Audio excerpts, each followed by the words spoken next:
കർത്താവിൻ്റെ ശ്രേഷ്ഠനാമം വാഴ്ത്തപ്പെടുമാറാകട്ടെ. ഈ ഉച്ച കഴിഞ്ഞ സമയമെന്ന് പറയുന്നത് വളരെ ഒരു പ്രയാസകരമായ സമയമാണ് എന്നെനിക്കറിയാം. അതിൻ്റെ കാരണമെന്ന് പറയുന്നത് ഇന്നത്തെ പകലത്തെ അധ്വാനത്തിൻ്റെ ക്ഷീണം മാത്രമല്ല, വളരെ ശ്രേഷ്ഠമായ ഒരു ഊണ് മൃഷ്ടാന്നമായിട്ട് നമ്മൾ ഭക്ഷിച്ചു എന്നുള്ളത് കൊണ്ടും ക്ഷീണം കൂടാനായിട്ടുള്ള സാധ്യതയുണ്ട്. എങ്കിലും വളരെ പ്രാർത്ഥനയോടുകൂടെ നമുക്ക് ദൈവസന്നിധിയിൽ അല്പസമയം നമുക്ക് ആയിരിക്കാം. ആണ്ടുകൾക്ക് മുമ്പ് ആത്മീയരായിട്ടുള്ള നമ്മളുടെ പിതാക്കന്മാരാൽ ആരംഭിക്കപ്പെട്ടതും ഇന്നും ദൈവകൃപയാൽ തുടർന്നു പോകുന്നതുമായിട്ടുള്ള ഈ രണ്ടാം ശനിയാഴ്ച പ്രവർത്തനത്തെ ഓർത്ത് സ്തോത്രം ചെയ്യുന്നു. ചില വർഷങ്ങൾക്ക് മുമ്പും ഇതിനോടുള്ള ബന്ധത്തിൽ നടന്നിട്ടുള്ള ചില മീറ്റിങ്ങുകളിലൊക്കെ കടന്നു വരുവാനും കർത്താവ് കൃപ ചെയ്തു. ഇവിടെയുള്ള ഈ ഏകോപിച്ചുള്ള അല്പം ഒക്കെ എന്തെങ്കിലുമൊക്കെ ഉണ്ടെങ്കിൽ തന്നെയും ഏകോപിച്ചുള്ള ഈ അനുഗ്രഹിക്കപ്പെട്ട ശുശ്രൂഷയെ ഓർത്ത് ഞാൻ പലപ്പോഴും ദൈവത്തെ സ്തുതിക്കാറുണ്ട്. പലയിടങ്ങളിലും അങ്ങനെയുള്ള ഒരു ഏകോപനം കാണുന്നില്ല. എവിടെയൊക്കെ ഉണ്ടോ അവിടെയൊക്കെ പ്രതികൂലങ്ങൾ ഉണ്ട് എന്നുള്ളതിനും സംശയമൊന്നുമില്ല. അപ്പോൾ പ്രതികൂലത്തിൻ്റെ നടുവിലും ധൈര്യത്തോടെ നമുക്ക് മുന്നോട്ട് പോകുവാൻ കഴിഞ്ഞ നാളുകളിലൊക്കെ കർത്താവ് കൃപ തന്നതോർത്ത് സ്തോത്രം ചെയ്യുന്നു. ദൈവവചനത്തിൽ നിന്നും നമ്മൾ ചിന്തിക്കാനായിട്ട് പോവുകയാണ്. ഇന്ന് നമ്മൾ ചിന്തിക്കാനായിട്ട് പോകുന്ന ഒരു വിഷയം നമുക്കിഷ്ടമുള്ളൊരു വിഷയവുമല്ല. അതാണ് അതിൻ്റെ ഒരു പ്രശ്നം. സാധാരണ നമുക്ക് വളരെ പ്രചോദനമായിട്ടൊക്കെയുള്ള വിഷയങ്ങൾ ധാരാളമുണ്ടെങ്കിലും നമുക്കിഷ്ടമില്ലാത്ത ചില വിഷയങ്ങളും ബൈബിളിലുണ്ടല്ലോ. ഇഷ്ടമില്ലാത്തത് എന്ന് ഞാൻ പറയുന്നത് പലപ്പോഴും നമുക്ക് ബുദ്ധിമുട്ടുള്ള ചില കാര്യങ്ങൾ എന്നുള്ളത് കൊണ്ടാണ് ഞാനത് പറഞ്ഞത്. പ്രത്യേകിച്ച് ദൈവദാസന്മാരെ സംബന്ധിച്ചിടത്തോളം വചനം കേൾപ്പിക്കുക എന്നുള്ളത് നമ്മുടെ വലിയൊരു കടമയാണ്, ഉത്തരവാദിത്തമാണ്. ആ ഒരു തിരക്കിനിടയിൽ പലപ്പോഴും നമുക്ക് വേണ്ട വിധത്തിലുള്ള ശരിയായ പോഷണം ദൈവദാസന്മാർക്ക് ലഭിക്കാതെ പോകുന്നു എന്നുള്ളതാണ്. ഞാനിവിടെ ഇരുന്നപ്പോൾ ഇങ്ങനെ ചിന്തിക്കുകയാണ്, ഇവിടെ ഇരിക്കുന്നവരിൽ ഒട്ടുമിക്ക ആളുകളും, ഭൂരിപക്ഷം ആളുകളും കർത്താവിൻ്റെ ദാസന്മാർ തന്നെയാണ്, കർത്താവിൻ്റെ ശുശ്രൂഷയിലായിരിക്കുന്നവരാണ്, വളരെയധികം വചന ശുശ്രൂഷ ചെയ്യുന്ന ആളുകളാണ്. അപ്പം ഞാനിവിടെ ഇരുന്നപ്പോൾ ഒരു ചിന്ത എന്നെ ഭരിച്ചു. എൻ്റെ സ്ഥലം സഭയിൽ ഏറ്റവും കുറച്ച് വചന ശുശ്രൂഷ ചെയ്യുന്ന ഞാനാണ്. മനസ്സിലായില്ല? ഞാൻ പറഞ്ഞത് മനസ്സിലായി എന്ന് ഞാൻ വിചാരിക്കുകയാണ്. എൻ്റെ സ്ഥലസഭയിൽ ഏറ്റവും കുറച്ച് വചന ശുശ്രൂഷ ചെയ്യുന്നത് ഞാനാണ്. ഞാനത് നോക്കി. കാരണം വചന ശുശ്രൂഷ ഇത് ഏൽപ്പിക്കുന്ന ഉത്തരവാദിത്വത്തിൽ ഒരു എൽഡറുടെ കൂടെ ആ സ്ഥലസഭയിൽ ഒരു സുവിശേഷൻ എന്നുള്ള നിലയിൽ ഞാനും കൂടെ ഉണ്ട്. അപ്പം ഞാൻ ലിസ്റ്റ് നോക്കിയപ്പോൾ ഏറ്റവും കുറച്ച് ആ ലിസ്റ്റിൽ വചന ശുശ്രൂഷ ചെയ്തിരിക്കുന്നത് ഞാനാണ്. അതിൻ്റെ ഒരു പ്രധാനപ്പെട്ട കാരണമെന്ന് പറയുന്നത്, ഞാൻ ആഗ്രഹിക്കുന്നത് എൻ്റെ സ്ഥലം സഭയിൽ, അല്ലെ ഞാൻ ഉൾപ്പെട്ട് നിൽക്കുന്ന സ്ഥലം സഭയിൽ ദൈവവചന ശുശ്രൂഷ ചെയ്യാൻ പ്രാപ്തരായിട്ടുള്ള അനേക പ്രിയപ്പെട്ടവർ എഴുന്നേറ്റ് വരണം എന്നുള്ള ഒരു വലിയൊരാഗ്രഹം എൻ്റെ മനസ്സിൽ ഉള്ളതുകൊണ്ടാണ്. രണ്ടാമത്തെ കാരണമെന്ന് പറയുന്നത്, ഞാനിരിക്കാൻ നേരമില്ലാതെ ഇങ്ങനെ ശുശ്രൂഷയ്ക്ക് വേണ്ടി പൊയ്ക്കൊണ്ടിരിക്കുകയാണ്. എന്നാൽ ഞാൻ എന്നൊക്കെ എൻ്റെ സ്ഥലം സഭയിലുണ്ടോ അന്നെല്ലാം എനിക്ക് എനിക്ക് ദൈവവചനം ലഭിക്കണം എന്നുള്ള അതിയായ ആഗ്രഹം കൂടെ എൻ്റെ മനസ്സിൽ ഉള്ളതുകൊണ്ടാണ്. യൂദയുടെ ലേഖനത്തിൽ നമ്മൾ വായിക്കുന്നത് പോലെ നമുക്ക് തന്നെ ആത്മീക വർധന നമ്മൾ വരുത്തണം. അത് ശരിയാണ്. പക്ഷെ നമുക്ക് തന്നെ ആത്മീക വർധന വരുത്തിയാലുള്ള ഒരു കുഴപ്പം എന്താണെന്ന് ചോദിച്ചാൽ, നമ്മുടെ കുഴപ്പങ്ങൾക്ക് നമ്മൾ ലഘുവായിട്ട് ചികിത്സ ചെയ്യും. മനസ്സിലായില്ലേ ഞാൻ പറഞ്ഞേ? നമ്മുടെ പ്രശ്നങ്ങൾക്ക്, അതായത് എൻ്റെ പ്രശ്നത്തിന് ഞാൻ ദൈവവചനം വായിച്ചിട്ട് അതെനിക്ക് മനസ്സിലാകുന്നെങ്കിൽ ഞാൻ എങ്ങനെ ചികിത്സിക്കും? ലഘുവായിട്ട് ചികിത്സിക്കേണ്ടതായിട്ട് വരും. പക്ഷെങ്കിൽ മറ്റൊരു വ്യക്തി എന്നെ ചികിത്സിക്കുകയാണെങ്കിൽ, അല്ലെങ്കിൽ മറ്റൊരു വ്യക്തിയിലൂടെ എനിക്ക് ലഭിക്കുന്ന ആ ദൈവവചനം വളരെ മൂർച്ചയേറിയതായിരിക്കും, എന്നെ തകർക്കുന്നതായിരിക്കും. അതുകൊണ്ട് നമ്മൾ കേൾപ്പിക്കുന്നതിനേക്കാൾ നമ്മൾ കേൾക്കുവാനൂടെ നമ്മൾ താല്പര്യം കാണിക്കുക. അതെൻ്റെ ജീവിതത്തിൽ ഞാൻ തിരിച്ചറിഞ്ഞിട്ട് കുറച്ച് നാളെ ആയുള്ളൂ. അതെൻ്റെ ജീവിതത്തിൽ തിരിച്ചറിയാൻ ഇടയായത് എൻ്റെ ജീവിതത്തിൽ അത് അനുഗ്രഹത്തിന് കാരണമായി തീർന്നു എന്ന് മനസ്സിലാക്കി. ഇന്ന് പലപ്പോഴും നമ്മളൊക്കെ ശുശ്രൂഷ കിട്ടുന്നില്ല എന്നുള്ളൊരു പരാതിയാണ്. എവിടെയും അത് തന്നെയാണ്, ശുശ്രൂഷ കിട്ടുന്നില്ല എന്നുള്ളതാണ്. ഇനിയും പലരോട് പറഞ്ഞാൽ, സ്ഥലം സഭയിൽ എവിടെ ചെന്ന് കഴിഞ്ഞാലും പറയാറുണ്ട്, കഴിഞ്ഞ ഒരു വർഷം ഇത്രയും ശുശ്രൂഷ എനിക്ക് കിട്ടിയുള്ളൂ. അതൊരു വലിയ പരാതിയാണ്, നമുക്ക് വരുന്ന ഒരു പരാതിയാണ്. എന്നാൽ നമ്മൾ എത്ര ശുശ്രൂഷ ചെയ്തു എന്നുള്ളതിനേക്കാൾ എനിക്ക് എത്രമാത്രം പോഷണം ലഭിച്ചു. ഇപ്പം ഞാൻ ശുശ്രൂഷ ചെയ്യുമ്പോൾ മറ്റുള്ളവരും അതുപോലെ പറയാനായിട്ട് ഇടയായിത്തീരും എന്നുള്ളത് പ്രാരംഭമായിട്ട് ഞാൻ ഓർപ്പിക്കുകയാണ്. ഇന്ന് നമ്മൾ ചിന്തിക്കാനായിട്ട് പോകുന്നത് ക്രിസ്തുവിൻ്റെ അനുകരണീയമായിട്ടുള്ള 4 വ്യക്തിത്വ വൈശിഷ്ട്യങ്ങളെക്കുറിച്ചാണ്. നമ്മുടെ കർത്താവായ യേശുക്രിസ്തുവിൻ്റെ അനുകരണീയമായിട്ടുള്ള, അല്ലെങ്കിൽ നമ്മുടെ ജീവിതത്തിൽ അടർത്തിയെടുത്ത് അനുകരിക്കാൻ കൊള്ളാകുന്ന 4 വ്യക്തി വൈശിഷ്ട്യങ്ങളെക്കുറിച്ചാണ് ഇന്ന് നമ്മൾ അല്പസമയം നമ്മൾ ചിന്തിക്കാനായിട്ട് പോകുന്നത്. പ്രിയ സഹോദരൻ പറഞ്ഞ പോലെ കൂടുതൽ സമയം എടുക്കണം എന്ന് താല്പര്യപ്പെടുന്ന ആളല്ല ഞാൻ. കുറച്ച് സമയം എത്രയും കുറയ്ക്കാമോ അത്രയും കുറയ്ക്കാനായിട്ട് താല്പര്യപ്പെടുന്ന ആൾ തന്നെയാണ്. എങ്കിലും ആ വിഷയത്തിൻ്റെ ഒരു പരിസമാപ്തിയിലേക്ക് എത്തിച്ചേരണമല്ലോ. അതുകൊണ്ട് വലിയ പ്രസംഗത്തിൻ്റെ ഒന്നും ആവശ്യമില്ല. ലളിതമായിട്ട് അതിൻ്റെ പോയിന്റ് ബൈ പോയിന്റ് ആയിട്ട് പറഞ്ഞു കഴിഞ്ഞാൽ നിങ്ങൾക്കത് മനസ്സിലാകും. അത് കുറിച്ചെടുക്കാവുന്നവർക്ക് കുറിച്ചെടുക്കുകയും വരുന്ന ആളുകളിൽ വളരെ പ്രാർത്ഥനയോടുകൂടെ, കർത്താവേ, ഞാൻ ഉൾപ്പെട്ട് നിൽക്കുന്ന എൻ്റെ സ്ഥലസഭയിൽ, എൻ്റെ ശുശ്രൂഷ മേഖലകളിൽ, എൻ്റെ വ്യക്തി ജീവിതത്തിൽ, എൻ്റെ കുടുംബത്തോടുള്ള ബന്ധത്തിൽ, കർത്താവേ, ഇതൊക്കെ ഒന്ന് പ്രാവർത്തികമാക്കാൻ എന്നെ അവിടുന്ന് സഹായിക്കണമേ എന്നൊക്കെ പ്രാർത്ഥനയോടെ ആയിരിക്കാം. ഇന്ന് ഞാൻ ചിന്തിക്കുന്നത് കൂടുതലും നമ്മുടെ ശുശ്രൂഷ രംഗത്തോടുള്ള ബന്ധത്തിലാണ്, നമ്മുടെ സ്ഥലം സഭയോടുള്ള ബന്ധത്തിൽ, നമ്മുടെ ശുശ്രൂഷ രംഗത്തോടുള്ള ബന്ധത്തിലാണ് നമ്മളിന്ന് കൂടുതലായിട്ട് ചിന്തിക്കാനായിട്ട് പോകുന്നത്. അത് നമുക്ക് ഫിലിപ്പ് ലേഖനത്തിലേക്ക് നമുക്ക് വരാം. ഫിലിപ്പ് ലേഖനത്തിൽ അപ്പോസ്തലനായ പൗലോസ് നമ്മുടെ കർത്താവായ യേശുക്രിസ്തുവിനെ വെച്ചാണ് എല്ലാ കാര്യങ്ങളും പറയുന്നത്. യേശുക്രിസ്തുവിനെ കൊണ്ടുവന്നാണ് താൻ എല്ലാ കാര്യങ്ങളും വിശ്വാസികളോടുള്ള ബന്ധത്തിൽ പറയാനായിട്ട് പോകുന്നത്. അതിൽ ഓരോ അധ്യായത്തിൽ ഓരോ പ്രത്യേകതകളാണ് കേട്ടോ. അതിൽ ഓരോ അധ്യായത്തിൽ നിന്ന് ഓരോ കാര്യം ഒന്ന് അടർത്തിയെടുത്ത് ആ അധ്യായത്തിൽ പറഞ്ഞിരിക്കുന്നത് ആ വാക്കിനോടുള്ള ബന്ധത്തിൽ ഒന്ന് കണക്ട് ചെയ്ത് വളരെ പെട്ടെന്ന് മുന്നോട്ട് പോവുകയാണ്. 1-ാം അധ്യായത്തിൽ അതിൻ്റെ 8-ാമത്തെ വാക്യത്തിലാണ് 1-ാമത്തെ കാര്യം പറഞ്ഞിരിക്കുന്നത്. ഫിലിപ്പ് ലേഖനം നിങ്ങളെ എല്ലാവരെയും കാണുവാൻ എത്ര വാഞ്ചിക്കുന്നു എന്നതിന്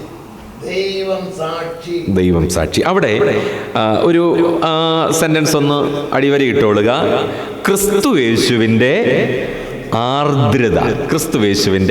ആർദ്രത.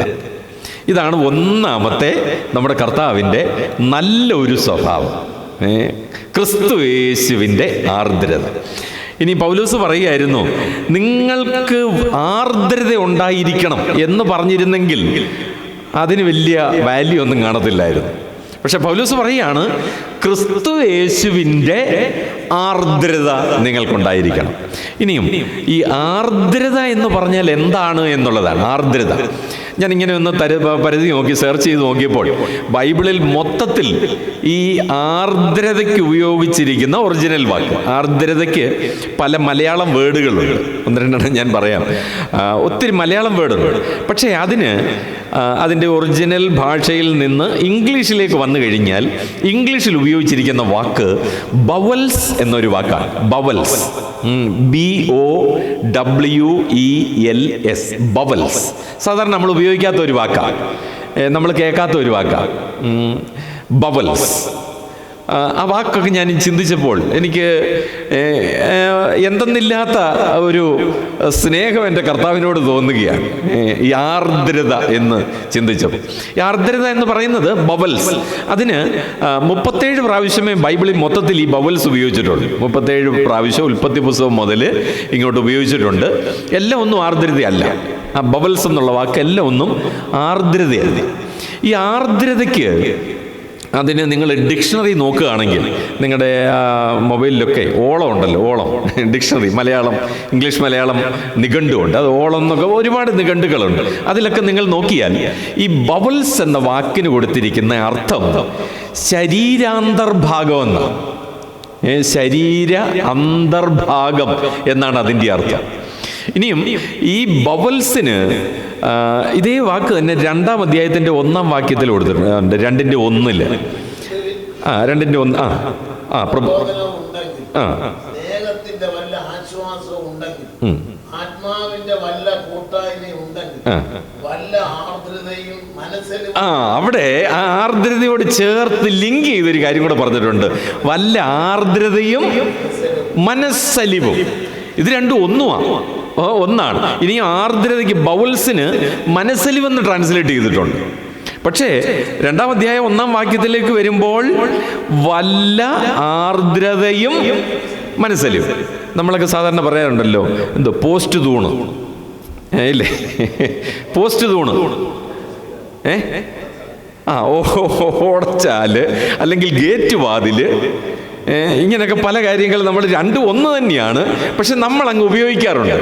പൗലോസും അതേപോലെ പറയുകയാണ്, വല്ല ആർദ്രതയും മനസ്സലിവും ഉണ്ടെങ്കിൽ. ഇത് 2 പക്ഷേ പൗലോസ് അങ്ങനെ ഉപയോഗിച്ചതിന് ഒരു കാരണമുണ്ട്. ആർദ്രത എന്ന് പറയുന്നത് നമ്മുടെ കർത്താവിൻ്റെയാണ്, മനസ്സലിവെന്ന് പറയുന്നത് പൗലോസിൻ്റെ എന്ന് പറഞ്ഞാൽ മനുഷ്യൻ്റെ. അപ്പോൾ ദൈവീകമായിട്ടുള്ളത് ആർദ്രത, മാനുഷികമായിട്ടുള്ളത് മനസ്സലിവ്. ഇന്ന് നമ്മുടെ സഭയോടുള്ള ബന്ധത്തിൽ നമുക്ക് വേണ്ടത്, നമുക്കുള്ളത് എന്തുവാ? മനസ്സലിവ. പക്ഷെ എന്തില്ല?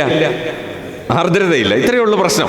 അപ്പൊ പൗലോസ് പറയുന്നത് നിങ്ങൾക്ക് ആർദ്രതയും വേണം, മനസ്സലിവും വേണം. ഇനി അത് വിശദീകരിക്കുമ്പോൾ നമുക്കതിൻ്റെ കൂടുതൽ അർത്ഥ തലങ്ങളിലേക്ക് നമുക്ക് ഇറങ്ങിച്ചെല്ലാനായിട്ട് സാധിക്കും. അപ്പോൾ എന്താണ് ഈ ബബിൾസ്, ആർദ്രത എന്ന് പറഞ്ഞാൽ? അതിന് എനിക്ക് തോന്നുന്നു സൈമൺ, പാട്ടറിയാവുന്നവർ ഒത്തിരി പേര് ഇവിടെ ഇരിപ്പുണ്ടല്ലോ. സൈമൺ സാറാന്ന് തോന്നുന്നു ഒരു പാട്ട് എഴുതിയിട്ടുണ്ട്. ആഴത്തിൽ നിന്നീശനോട് യാചിക്കുന്നേ. എന്തോ എവിടുന്നാ ഈ വരുന്നേ? അതാ ഈ ബബിൾസ്. മനസ്സിലായല്ലോ? ബബിൾസ്. ആഴത്തിൽ നിന്ന് എന്ന് പറഞ്ഞാൽ നമ്മൾ പറയല്ലോ ഉള്ളിൻ്റെ ഉള്ള്. നിങ്ങൾ പറയാറുണ്ടോ ഇവിടെ? ഉള്ളിൻ്റെ ഉള്ളിൽ നിന്ന്, അല്ലേ? ഉള്ളിൻ്റെ ഉള്ളിൽ നിന്ന്, ആഴത്തിൽ നിന്ന്. അത് എവിടാന്ന് ചോദിച്ചു കഴിഞ്ഞാൽ ആർക്കും അറിയത്തില്ല. എന്താന്ന് ചോദിച്ചാൽ അത് നമുക്ക് പറഞ്ഞ് അറിയിക്കാനോ കാണിച്ചു തരാനോ പറ്റുന്ന ഒന്നല്ല. ഈ ആഴത്തിൽ, ഉള്ളിൽ നിന്ന്, ആഴത്തിൽ നിന്ന്. ഇനിയും ബൈജു ബ്രദറിനോടൊക്കെ പാട്ട് പാടുന്നവർ, എല്ലാ പാടുന്നവരെ കുറിച്ചല്ല പറയുന്നത്, എന്ന് പറയുന്ന സംഗീതം പഠിച്ചിട്ടുള്ളവർ ഈ അഷ്ടമരാഗം, 8-ാം കട്ട, അഷ്ടമരാഗം എന്ന് പറഞ്ഞാൽ 8-ാം കട്ട, ഹൈ 8-ാം കട്ടയുണ്ട്, ലോയിലും ഉണ്ട്. പല സങ്കീർത്തനങ്ങളും അഷ്ടമരാഗത്തിൽ എഴുതി വെച്ചിട്ടുണ്ട്. അഷ്ടമരാഗം. ഈ അഷ്ടമരാഗം ഏറ്റവും, നമ്മൾ ചിലരൊക്കെ പാട്ട് തുടങ്ങിയ അഷ്ടമരാഗത്തിലാണ് തുടങ്ങുന്നത്. നമുക്ക് 7 അയലോകത്ത് ചെന്ന് പിടിക്കാൻ ഒക്കത്തില്ല. പിന്നെ നമ്മൾ എപ്പോഴെങ്ങാനും താഴെ വന്നാൽ അതിനകത്തൊന്ന് കയറി പിടിക്കാന്നുള്ളതേ ഉള്ളൂ. അപ്പം ഈ ഹൈ നോട്ട് പോലെ തന്നെ, ഹൈ നോട്ടുണ്ട്, അതുപോലെ തന്നെ ഏറ്റവും ലോ നോട്ടുമുണ്ട്. ഏറ്റവും ലോ നോട്ടുണ്ട്. അത്ര 8-ാം കട്ട പാടിയിട്ടുണ്ടോ? ഇല്ല, പറ്റത്തില്ല. ഗാനഗന്ധർവന്മാർക്കേ പറ്റത്തുള്ളൂ. അതിനാണല്ലോ അവരെ ഗാനഗന്ധർവൻ എന്ന് പറയും. കാരണം 8-ാം കട്ട പാടാൻ പറ്റുമോ അവർക്ക് എന്ന് പറഞ്ഞാൽ അത്ര. അത് വോയിസ് വെളി വരത്തില്ല, വോയിസ് വെളി വരാൻ പറ്റത്തില്ല. അപ്പൊ ഈ അഷ്ടമരാഗത്തിൽ ആഴത്തിൽ നിന്ന് ഈശനോട് യാചിക്കുന്നേ, അവിടെ പാടാൻ പറ്റത്തില്ല, പറയാൻ പറ്റത്തില്ല. ആ ഒരു യാചനയുണ്ട്. അത് ഒരു ഹൃദയത്തിൻ്റെ തേങ്ങലാണത്. അത് വാക്കുകൾ ഒരുപക്ഷെങ്കിലില്ലായിരിക്കാം. ഇനി നിങ്ങൾ യൂട്യൂബിൽ തന്നെ ഈ അഷ്ടമരാഗം 8th സ്കെയിൽ എന്നും പറഞ്ഞൊക്കെ നോക്കിക്കഴിഞ്ഞാൽ വോളിയം ഹൈ ഇട്ടാലേ നമുക്ക് ചെറുതായിട്ട് എന്തെങ്കിലുമൊക്കെ കേൾക്കാനായിട്ട് പറ്റത്തുള്ളൂ. അത്രമാത്രം ഉള്ളിൻ്റെ ഉള്ളിൽ നിന്ന്, ആഴത്തിൽ നിന്ന് വരുന്ന ഒരു സംഭവത്തെക്കുറിച്ചാണ് അവിടെ ആർദ്രത എന്ന് അപ്പോസ്തലനായ പൗലോസ് പറഞ്ഞിരിക്കുന്നത്. അപ്പം നമ്മുടെ മനസ്സലിവെന്നൊക്കെ പറയുന്നത് അത് സൂപ്പർഫിഷ്യലാണ്. സൂപ്പർഫിഷ്യൽ എന്ന് പറഞ്ഞാൽ ഉപരിപ്ലവമായിട്ട് വരുന്ന കാര്യങ്ങളാണ്. അല്പനേരത്തേനേ ഉള്ളൂ. ഇപ്പം നമ്മളിവിടെ പല രോഗികളെ കുറിച്ച് പറഞ്ഞു, നമ്മൾ പറഞ്ഞു അയ്യോ കഷ്ടം, ഇല്ലേ, എത്രയേ ഉള്ളൂ, തീർന്നു. ഇനി അതല്ലെന്നുണ്ടെങ്കിൽ പറയും അയ്യോ എന്നാലും ആ സഹോദരനത് വന്നല്ലോ, അവിടെ കൊണ്ട് എല്ലാം ഒന്ന് അങ്ങ് തീരുകയാണ്. നമ്മുടെ ഹൃദയത്തിൽ അത് ഏറ്റെടുക്കാൻ ഒക്കത്തില്ല. അതെപ്പോഴാണ് നമ്മുടെ ആഴത്തിലേക്ക് വരുന്നത്? എപ്പോഴാണ്? നമുക്ക് വരുന്നതിനേക്കാൾ, നമുക്ക് വരുമ്പോൾ അത്രയും ഉണ്ടാവത്തില്ല, നമ്മൾ കുറച്ചൊക്കെ സ്ട്രോങ് ആവും. നമ്മുടെ ഏറ്റവും ഇല്ലേ, അതിന് ബൈബിളിലൊരു വാക്കുണ്ട്, നിന്റെ കണ്ണിനിമ്പമായവൻ. ശ്രദ്ധിച്ചു നോക്കിയേ, ഞാൻ ഒരൊറ്റ അടിയാൽ ഞാനിങ്ങനെ മാറ്റുകയാണ്. എന്തിനാ? ആ ആഴത്തിലോട്ട് പോകാൻ വേണ്ടിയാണ്. അപ്പം നമ്മളുടെ കണ്ണിനിമ്പം, അല്ലെങ്കിൽ നമ്മുടെ ഹൃദയത്തിന് നമുക്ക് ഏറ്റവും അടുത്ത അവിടെയാണ്. ഇനി ദൈവവചനത്തിൽ ദൈവദാസന്മാരോടുള്ള ബന്ധത്തിൽ ദൈവം അവരെ അറ്റാക്ക് ചെയ്യുന്നത്, അല്ലെങ്കിൽ ദൈവം അവരോട് ഇടപെടുന്നത് ഇങ്ങനെയുള്ള ചില മുഖാന്തരങ്ങളിലൂടെയാണ്, അല്ലേ? യോബ് പറയുന്നത്, സർവശക്തന്റെ കൈ എന്നെ ഒന്ന് എവിടെയാ ടച്ച് ചെയ്തേ, അല്ലേ? യാക്കോബിനെ, അവനെ ഒന്ന് തൊട്ടു. എവിടെയാ? അവന്റെ തുടയുടെ തടം. എന്താ തുടയുടെ തടത്തിൽ തൊടാൻ കാര്യം? കുറെ നാളുകൊണ്ട് ഓടുക, അല്ലേ? എന്നാലോചിച്ചേ, ആ ഓട്ടമാണല്ലോ പ്രശ്നം. 7 വർഷം അങ്ങോട്ട്, 7 വർഷം ഇങ്ങോട്ട്, അടുത്ത 7 വർഷം തനിക്ക് വേണ്ടി ഓട്ടത്തോടോട്ടം. തൊട്ട് കഴിഞ്ഞണക്കെ പിന്നെ താൻ എങ്ങനെ നടന്നു? എന്നാലോചിച്ചേ. ദൈവം, ഞാൻ എൻ്റെ അനുഭവമാണ് പറയുന്നത് കേട്ടോ. ദൈവം എന്നെ തൊട്ടിട്ടുണ്ട് എന്നെ. അപ്പോൾ ഈ ബവൽസ് എന്ന് പറയുന്നത് മനസ്സിലാക്കാൻ വേണ്ടിയാ. ഞാനിത് പറയണമെങ്കിൽ എനിക്കത് അറിയണമല്ലോ, എന്നെ അത് അറിയിക്കണമല്ലോ ദൈവം.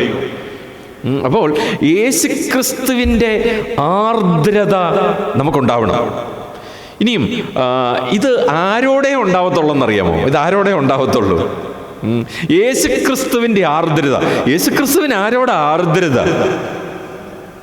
താൻ നൊന്തു പ്രസവിച്ച, അങ്ങനെയാണ് ഇത് പറയേണ്ടത്.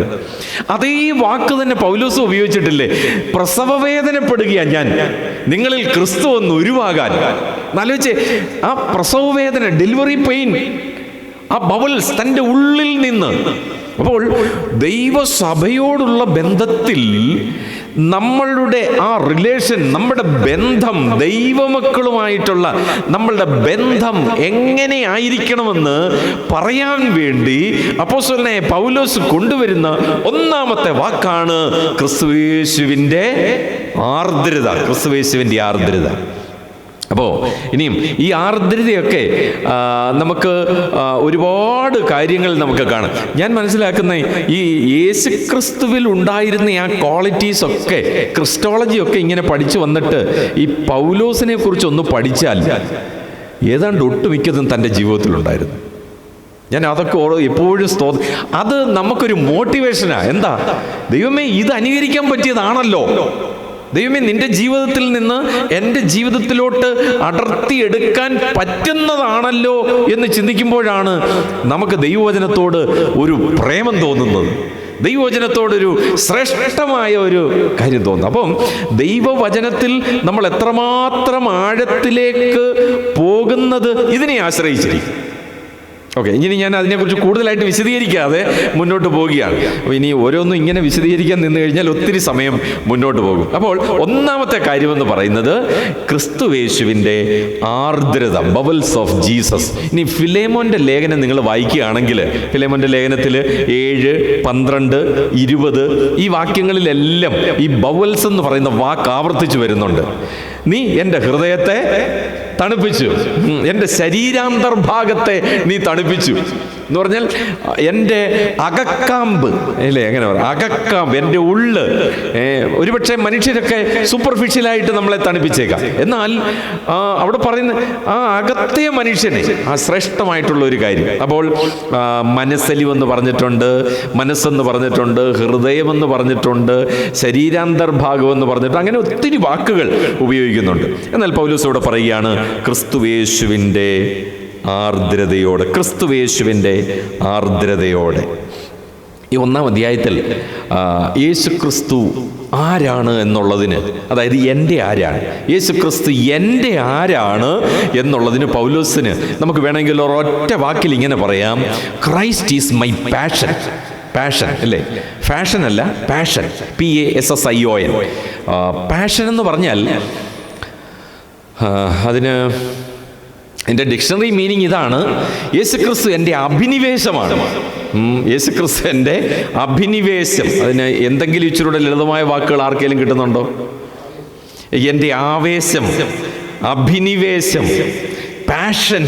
പലരും പറയാറുണ്ടല്ലോ, എന്താ നിൻ്റെ പാഷൻ അല്ലേ? ഫോട്ടോഗ്രാഫി എൻ്റെ പാഷനാണ് എന്ന് പറഞ്ഞാൽ എൻ്റെ ജീവിതത്തിൽ നിന്നത് മാറ്റാനായിട്ട് പറ്റത്തില്ല. പാട്ട് എൻ്റെ ഇല്ലേ പാഷനാണ് ഇല്ലേ? അങ്ങനെ എന്ത് വേണമെങ്കിലും, ഡ്രൈവിങ് എൻ്റെ പാഷനാണ്, അങ്ങനെയൊക്കെ നമ്മൾ പറയും. പക്ഷെങ്കിൽ പൗലോസ് പറയുന്നു, എൻ്റെ പാഷൻ എന്ന് പറയുന്നത് ക്രിസ്തുവാണ്. എൻ്റെ പാഷൻ ക്രിസ്തുവാണ്. അത് ഓരോ ദൈവദാസനും അതായിരിക്കണം. എനിക്കറിയാം, നിങ്ങൾ JP ഇമ്മാനുവേൽ എന്ന് പറയുന്ന ദൈവദാസനെ കുറിച്ച് ആരെങ്കിലും കേട്ടിട്ടുണ്ടോ? തമിഴ്നാട്ടിൽ കർത്താവിൻ്റെ വേല ചെയ്തതാണ്, പുനലൂരിൽ നിന്ന് പോയതാണ്. JP Emmanuel. അദ്ദേഹം സഫാരി സ്യൂട്ടാണ്, ഇന്നത്തെ ഒരു സഫാരി സ്യൂട്ടുണ്ടല്ലോ, പാൻറ് ഷർട്ട്, ഈ ബ്രദർ ഇടയ്ക്കൊക്കെ ഇട്ടുകൊണ്ട് വരുന്നതാണ് അല്ലേ?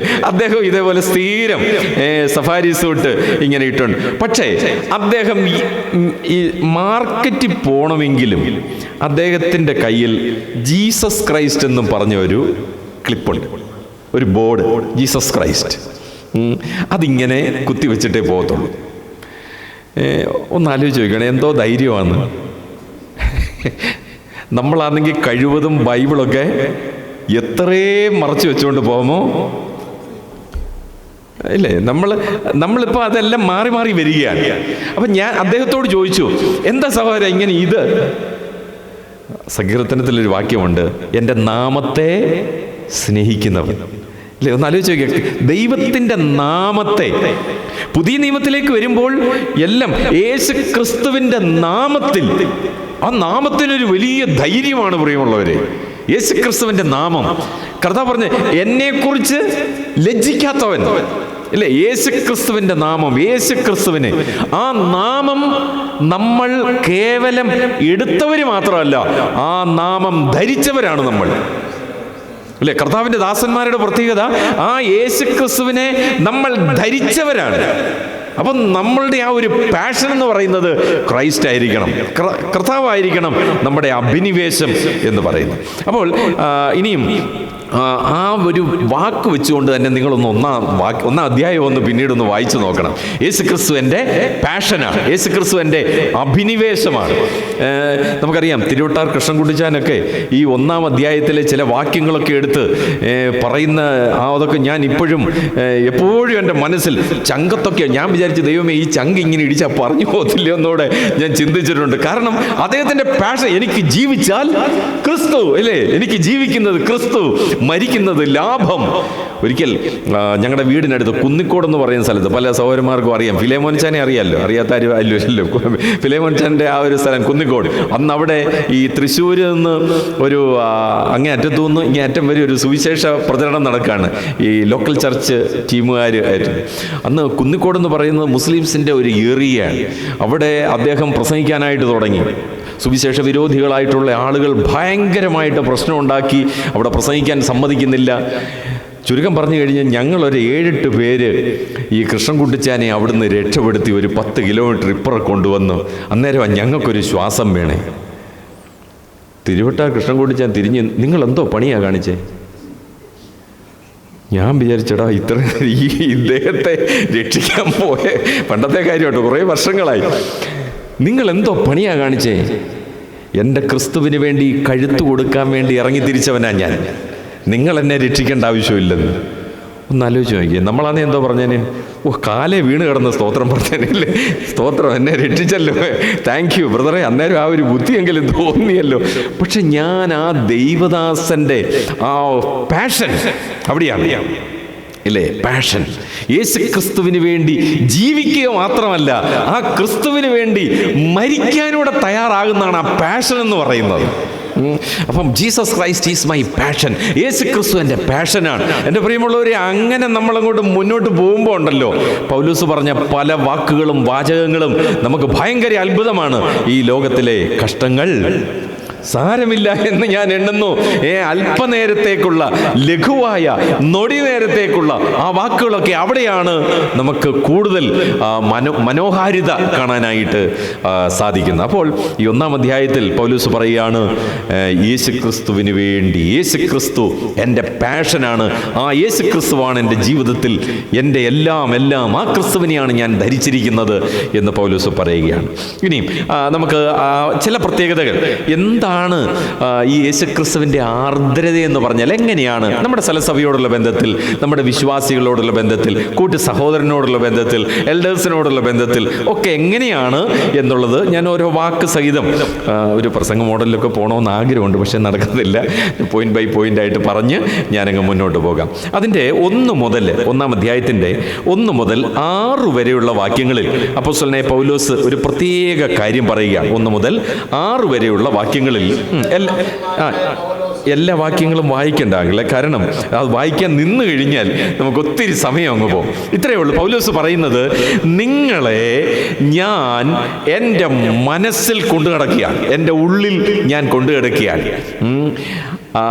I have you in my mind. നിങ്ങളെ എൻ്റെ മനസ്സിൽ ഞാൻ കൊണ്ടു നടക്കുകയാണ് എന്ന് പറഞ്ഞാൽ നമ്മുടെ കർത്താവിൻ്റെ ഒരു പ്രത്യേകതയാണ്. എന്ന് പറഞ്ഞാൽ നിങ്ങളെ ഞാൻ എൻ്റെ മനസ്സിൽ ഞാൻ കൊണ്ടു നടക്കുക. അവിടെ നോക്കിയാൽ താഴോട്ട് വരുമ്പോൾ നമ്മളത് വായിക്കുന്നുണ്ട്. നിങ്ങളെ ഓർക്കുമ്പോഴൊക്കെ ഞാൻ എൻ്റെ ദൈവത്തിന് എന്ത് ചെയ്യുന്നു? സ്തോത്രം ചെയ്യുന്നു, മറക്കാതെ സ്തോത്രം ചെയ്യുക. അപ്പം അതിലെല്ലാം കൂടി ചേർത്ത് ഞാൻ 1, 2, 3 പോയിന്റുകൾ ഞാൻ പറയാം. 1-ാം അധ്യായത്തിൻ്റെ 4-ാം വാക്യത്തിൽ പൗലോസ് പറയുകയാണ്, അവരിലുള്ള ഉറപ്പായ ഒരു വിശ്വാസം, ദൈവ മക്കളിലുള്ള ഉറപ്പായ ഒരു വിശ്വാസം.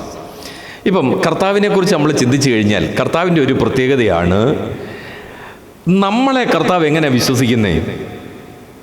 എന്നാലും ചോദിക്കേ, നമ്മളെ കർത്താവ് എങ്ങനെ വിശ്വസിക്കുന്നേ അറിയാമോ? അത് പൂർണ്ണമായിട്ട് അങ്ങ് വിശ്വസിക്കുക. അതിൻ്റെ ഒരു ഉദാഹരണം ഞാൻ പറയാം. പൗലോസ് പറഞ്ഞു, അവൻ എന്നെ വിശ്വസ്തനെന്ന് എപ്പോഴാ? ശുശ്രൂഷയൊക്കെ ചെയ്യാൻ തുടങ്ങുന്നതിന് ഈ പുള്ളിക്കാരൻ വിശ്വസ്തയോടെ എൻ്റെ ശുശ്രൂഷ ചെയ്യുമെന്ന് ആദ്യം ആരാ വിശ്വസിച്ചേ? കർത്താവ് അങ്ങ് വിശ്വസിച്ചെന്ന്. നമ്മളെല്ലാവരെയും അങ്ങനെ കർത്താവ് വിശ്വസിക്കുന്നേ. പക്ഷേ നമുക്ക് കർത്താവിനെ ഇത്രയും വിശ്വാസമുണ്ട്.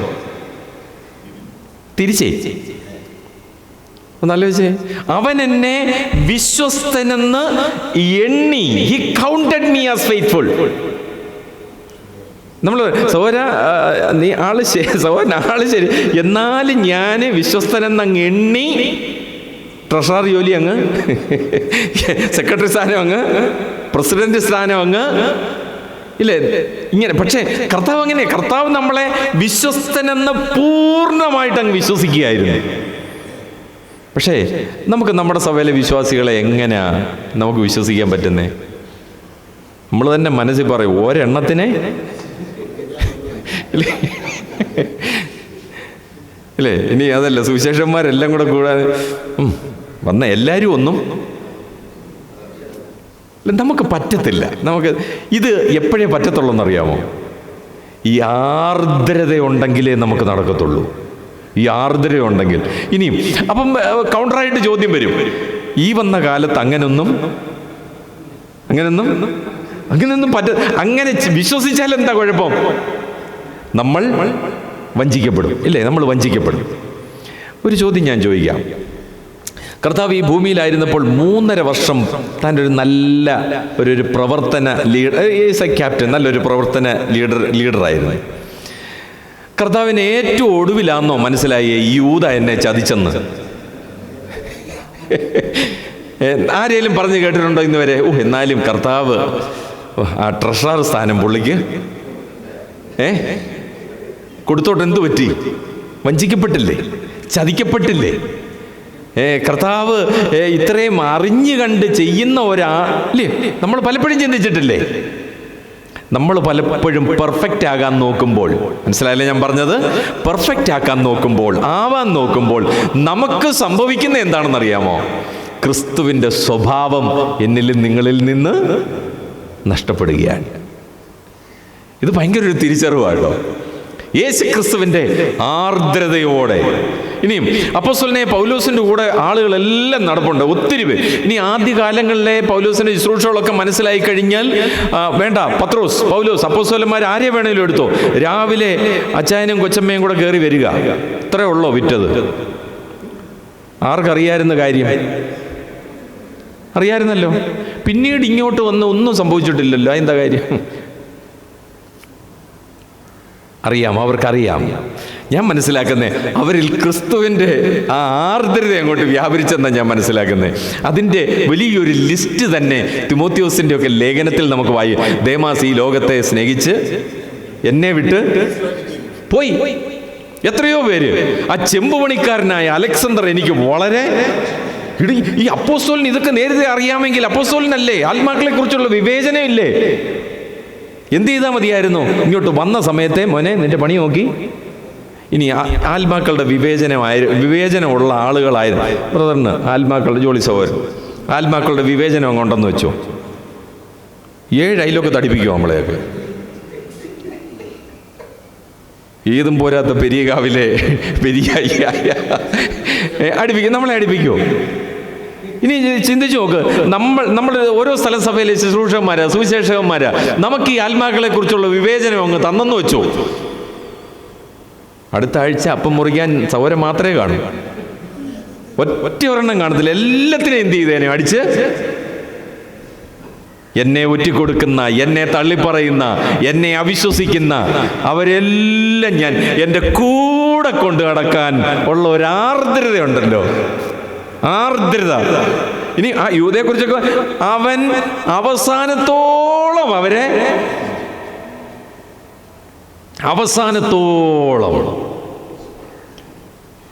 ഞാൻ പിന്നെയും ചിന്തിച്ചു പോയൊരു കാര്യം, യോഹന്നാന്റെ സുവിശേഷം 17-ാം അധ്യായത്തിൽ കർത്താവിൻ്റെ മഹാപൗരോഹിത്യ പ്രാർത്ഥന, അതിൽ യോഹന്നാനാണല്ലോ അത് എഴുതി വെക്കുന്നത്. യോഹന്നാൻ അത് എഴുതി വെക്കുമ്പോൾ കർത്താവ് പ്രാർത്ഥിച്ചു, ആ യൂദനാണ്, അവനല്ലാതെ ആരും നശിച്ചു പോയിട്ടില്ല. ഇതാർക്കറിയാം? കർത്താവ് പ്രാർത്ഥിച്ചപ്പം ഈ ഏറ്റവും അടുത്ത ശിഷ്യനാണല്ലോ, ഒരു പക്ഷെങ്കിലും അടുത്തിരുന്ന് യോഹന്നാൻ കേട്ടതുകൊണ്ടായിരിക്കുമല്ലോ എഴുതിയത്. അങ്ങനെ അങ്ങ് ചിന്തിച്ചോ തൽക്കാലം. അത് എഴുതി വെച്ചു. ഈ യോഹന്നാൻ പോയി പത്രോസാന്നല്ലേ ലീഡർ, കർത്താവ് പ്രാർത്ഥിച്ചപ്പോൾ ഞാൻ ഒരു വാചകം കേട്ടു, നമ്മുടെ കൂടെയുള്ള ആ പുള്ളി അത്ര പോയി പറഞ്ഞു പ്രശ്നം ഉണ്ടാക്കിയോ? എന്താ കാരണം? യേശു ക്രിസ്തുവിലുള്ള ആർദ്രത ആ യോഹന്നാന് കിട്ടി. നമുക്ക് നമ്മൾ എന്തെങ്കിലും ഒന്ന് കേട്ടെങ്കിൽ അന്നേരം അങ്ങ് തോണ്ടുവാ, കുത്തി പോട്ട്. അതിന് പറയുന്നത് ഇപ്പം ഏതാണ്ടൊക്കെ എയറിലാക്കുക എന്ന് പറയും. ആ പുള്ളി നാളെ തൊട്ടങ്ങ് ബഹിരാകാശത്ത്, എയറിൽ. അതിന് വേണ്ടുന്ന എന്തും നമ്മൾ ചെയ്യാൻ തയ്യാറായിട്ട് നിൽക്കുക. നമ്മുടെ കർത്താവ് അങ്ങനല്ല. കർത്താവ് അതെല്ലാം ഹൃദയത്തിൽ കൊണ്ടു നടക്കുന്ന ആളാണ്, വെക്കുന്ന ആളാണ്. അവസാനം നാളെ ആ പുള്ളി രക്ഷപ്പെട്ടാലോ, മാനസാന്തരപ്പെട്ടാലോ, ഏറ്റവും കൂടുതൽ ദൈവമക്കൾ, ദൈവദാസന്മാർ അനുഭവിക്കുന്ന ഒരു പ്രശ്നമുണ്ട്. ഒരു പ്രയാസം ഉണ്ടായപ്പോൾ ചെയ്ത കാര്യങ്ങൾ പിന്നെ ഒന്ന് മടങ്ങി വന്നാൽ അവർ തമ്മിൽ അടുക്കാൻ പറ്റാത്ത തരത്തിലുള്ള പ്രശ്നങ്ങളായി. മനസ്സിലായല്ലേ ഞാൻ പറഞ്ഞേ? അതാണ് ഇന്ന് ഏറ്റവും കൂടുതൽ അനുഭവിക്കുന്നത്. പലരും പറഞ്ഞു, ബ്രദറെ എനിക്ക് ആ ബ്രദറിനോടൊന്ന് അടുത്തിടപെടണമെന്ന് ആഗ്രഹമുണ്ട്, അടുത്ത് വരണമെന്ന് ആഗ്രഹമുണ്ട്, പക്ഷെ എന്നോട് ചെയ്ത കടുങ്കയൊക്കെ ഞാൻ ഓർത്താൽ. ഇത്രയേ ഉള്ളൂ. ഞാൻ പറഞ്ഞത് ഇത്രയേ ഉള്ളൂ. നമുക്കെതിരെ ആരെങ്കിലും എന്തെങ്കിലും ഒന്ന് ചെയ്തോ പ്രശ്നമോ, നമ്മളതങ്ങ് ക്ഷമിച്ചാൽ മാത്രം മതി. നമ്മൾ കൗണ്ടർ ചെയ്യാൻ പോരുത്. കാരണം നാളെ അദ്ദേഹം മടങ്ങി വന്നാൽ എനിക്ക് അദ്ദേഹത്തെ സന്തോഷത്തോടെ കൈക്കൊള്ളാൻ എൻ്റെ ഭാഗത്തൊരു പ്രശ്നം കാണരുത്. അതാണ് നമ്മുടെ ക്രിസ്തുവിൻ്റെ സ്വഭാവം. അതാണ് നമ്മുടെ ക്രിസ്തുവിൻ്റെ ആർദ്രത എന്ന് പറയുന്നത്. ഫിലിപ്പിയരോടുള്ള ബന്ധത്തിൽ അപ്പോസ്തലനായ പൗലോസ് പറയുകയാണ്, ഇനിയും ഈ ഫിലിപ്പിയ സഭയോടുള്ള ബന്ധത്തിൽ ഞാൻ നിങ്ങളെ എൻ്റെ മനസ്സിൽ ഞാൻ കൊണ്ടു നടക്കുന്നു എന്ന് പറഞ്ഞ കുഴപ്പമൊന്നുമില്ല. എന്താണെന്ന് ചോദിച്ചാൽ സുവിശേഷന്മാരായ നമ്മൾ കൃത്യമായിട്ട് പറയും, 5-6 വട്ടം എനിക്ക് അവർ കൂട്ടായ്മ, അതുകൊണ്ട് ഞാൻ അവരെ എന്ത് ചെയ്യുന്നു, മനസ്സിൽ കൊണ്ടു നടക്കുന്നു എന്ന് നിങ്ങൾ ഒരുപക്ഷെ പറയുമായിരിക്കാം. എന്നാൽ കൊരിന്ത്യരോട് ഇത് തന്നെ പറയുന്നത്, ഞാൻ നിങ്ങളെ ഓർക്കുമ്പോഴൊക്കെയും എൻ്റെ ദൈവത്തിന്. അവർ ചോദിച്ചതാ, അപ്പോസ്തലനാണോ? എന്തെല്ലാം ഉപദ്രവങ്ങൾ, മാനസികമായിട്ട്, ശാരീരികമായിട്ട്, ആത്മീയമായിട്ട് എന്തെല്ലാം പ്രശ്നങ്ങൾ താൻ അനുഭവിച്ചു. പക്ഷേ എന്നിട്ടും പറയുകയാണ്, ഞാൻ നിങ്ങളെ ഓർക്കുമ്പോഴൊക്കെയും എൻ്റെ ദൈവത്തിന് സ്തോത്രം ചെയ്യുന്നു. ബബിൾസ് ഓഫ് ജീസസ്, ആ യേശു ക്രിസ്തുവിൻ്റെ ആർദ്രത അപ്പോസ്തലനായ പൗലോസിലുണ്ടായി. കണ്ണുനീരോടെ, എത്ര ആർദ്രതയോടെയാണ് അവരോട് ചെയ്തത്. ഇനിയും തെസ്സലോനിക്ക ലേഖനത്തിലും 2-ാം അധ്യായത്തിൽ, 1 തെസ്സലോനിക്ക 2-ാം അധ്യായത്തിലും ഒരു അമ്മയുടെ ആർദ്രത, അപ്പൻ്റെ ആർദ്രത ഒന്ന് ആലോചിച്ച് നോക്കിയേ. ഞാൻ നിങ്ങളോട് എങ്ങനെയാണ് ഇടപെടുന്നത്? ഈ ആർദ്രത നമുക്ക് പല നിലകളിൽ കൊണ്ടുവരാനായിട്ട് സാധിക്കും. ഇനി 5-6 വാക്യങ്ങളിൽ പറഞ്ഞിരിക്കുന്നത് മറക്കാതെ ഓർത്ത് സ്തോത്രം ചെയ്യുന്ന ഒരു സ്വഭാവം, മറക്കാതെ ഓർത്ത് സ്തോത്രം ചെയ്യുന്ന ഒരു സ്വഭാവം. 5-ാമത്തെ വാക്യത്തിലേക്ക് വരുമ്പോൾ അവിടെ ഒരു പദം ഉപയോഗിച്ചിട്ടുണ്ട്, 1-ാം നാൾ മുതൽ ഇതുവരെയും. എന്നാലോചിച്ചേ, ഒരാൾ രക്ഷയിലേക്ക് വന്ന് അന്ന് മുതൽ ഇന്ന് വരെയും, അതിൻ്റെ ഇടയ്ക്ക് ഒരു ഗ്യാപ്പ് ഉണ്ടായിട്ടേയില്ല. നമ്മുടെ മനസ്സിലേക്കൊന്ന് വന്നേ, നമ്മുടെ സഭയിലെ വിശ്വാസികൾ, ഞാൻ മുഖാന്തരം രക്ഷയിലേക്ക് വന്നവർ, എത്ര പ്രാവശ്യം അവരോട് പിണങ്ങി, എത്ര നാൾ അവരെ എൻ്റെ മനസ്സിൽ നിന്നും മാറ്റിവെച്ചു. പൗലോസ് പറയുന്നേ 1-ാം നാൾ മുതൽ ഇന്ന് വരെയും, അതിനൊരു ഗ്യാപ്പ് വന്നിട്ടില്ലെന്ന്. അതാണ് യേശു ക്രിസ്തുവിൻ്റെ ആർദ്രത എന്ന് പറയുന്നത്. അവസാനത്തോളം, ടിൽ ദ എൻഡ്. നീ 1-ാം അധ്യായത്തിൻ്റെ 5-ാമത്തെ വാക്യത്തിൽ പൗലോസ് പറയുന്നു, ആ കൂട്ടായ്മ നിമിത്തം, ആ ഫെലോഷിപ്പ്, അതിനൊരു പ്രയാസം ഉണ്ടായിട്ടില്ല, അതിനൊരു തടസ്സം ഉണ്ടായിട്ടില്ല. അപ്പോൾ ഇത്ര മാത്രമേ ഉള്ളൂ. കർത്താവിൻ്റെ ആർദ്രത എന്ന് പറയുന്നത്, ഞാൻ നിങ്ങളെ എപ്പോഴും എൻ്റെ മനസ്സിൽ കൊണ്ടുനടക്കും, എൻ്റെ മൈൻഡിൽ, എൻ്റെ മനസ്സിൽ നിങ്ങളുണ്ടായിരിക്കും, ഞാൻ കൊണ്ടു നടക്കുന്നു എന്നുള്ളതാണ്. മൈൻഡിൽ കൊണ്ടു നടക്കുക മാത്രമല്ല, അവരെ ഓർത്ത് എപ്പോഴും കർത്താവിന് എന്ത് ചെയ്യുകയാണ്? സ്തോത്രം ചെയ്യുകയാണ്. 2-ാമത്തെ പ്രത്യേകത എന്ന് പറയുന്നത് 7 മുതൽ 8 വരെയുള്ള നമ്മൾ വായിച്ച ആ വാക്യം, 7-ഉം 8-ഉം വാക്യങ്ങളിലാണ് പൗലോസ് പറഞ്ഞിരിക്കുന്നത്, I have you in my heart. ഒരു പടിയുടെ കൂടുതലാണ്. നിങ്ങളെ ഞാൻ മനസ്സിലല്ല കൊണ്ട് നടക്കുന്നേ, നിങ്ങളെ ഞാൻ എൻ്റെ ഹൃദയത്തിലാണ് കൊണ്ട് നടക്കുന്നത്. എൻ്റെ ഹൃദയത്തിലാണ് ഞാൻ നിങ്ങളെ കൊണ്ട് നടക്കുന്നത്. അവിടെ പല കാര്യങ്ങൾ അവിടെ പറഞ്ഞിട്ടുണ്ട്. കൃപയിൽ എനിക്ക് കൂട്ടാളികളാണ് അവരും. മറക്കരുത് കേട്ടോ, കൃപയിൽ അവരാരാണ്?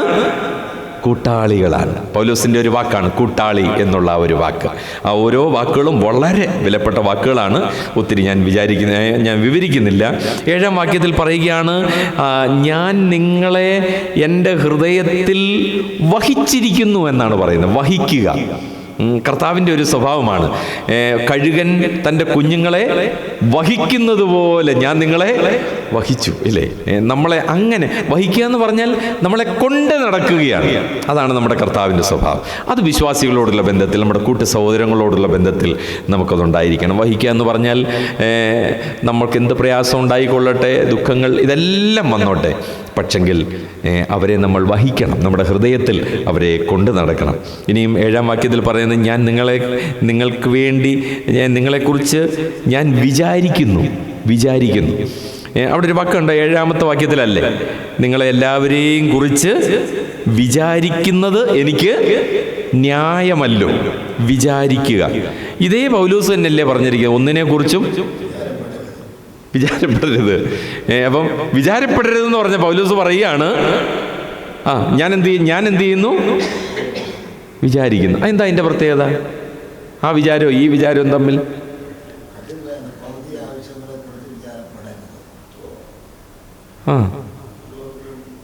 കറക്റ്റ്. എൻ്റെ കാര്യത്തോടുള്ള ബന്ധത്തിൽ ഞാൻ എന്ത് ചെയ്യാൻ പാടില്ല? എനിക്ക് വേണ്ടി വിചാരപ്പെടും മറ്റുള്ളവർ. കർത്താവിൻ്റെ ഒരു സ്വഭാവം, കർത്താവിൻ്റെ കാര്യത്തെക്കുറിച്ച് കർത്താവിന് യാതൊരു വീണ്ടും വിചാരമല്ല കേട്ടോ, വിചാരം. കെയർഫുൾ എന്ന് പറഞ്ഞാൽ നമുക്ക് വേണ്ടി കരുതുന്ന ഒരു കർത്താവ് ഉണ്ടെന്ന് നമ്മളങ്ങ് വിശ്വസിച്ചാൽ മതി.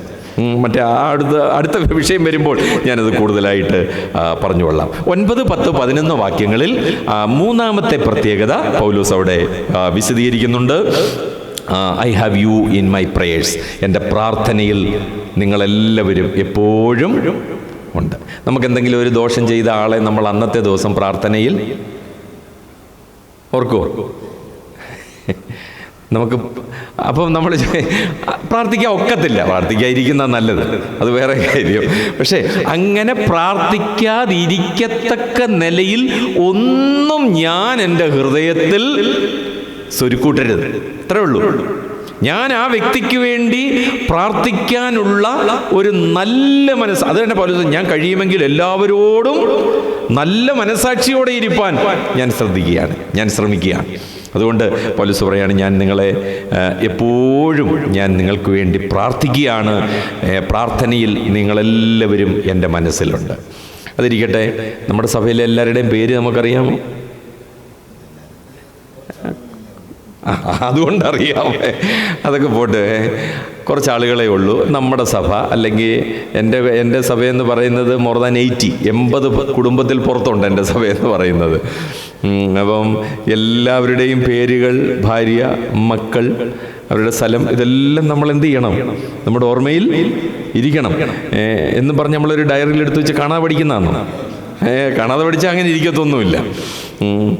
ഞാൻ പലപ്പോഴും ചിന്തിക്കാറുണ്ട്, അത്രയും ഓർമ്മയില്ലെന്നുണ്ടെങ്കിൽ, മനസ്സിലായി ഞാൻ പറഞ്ഞേ,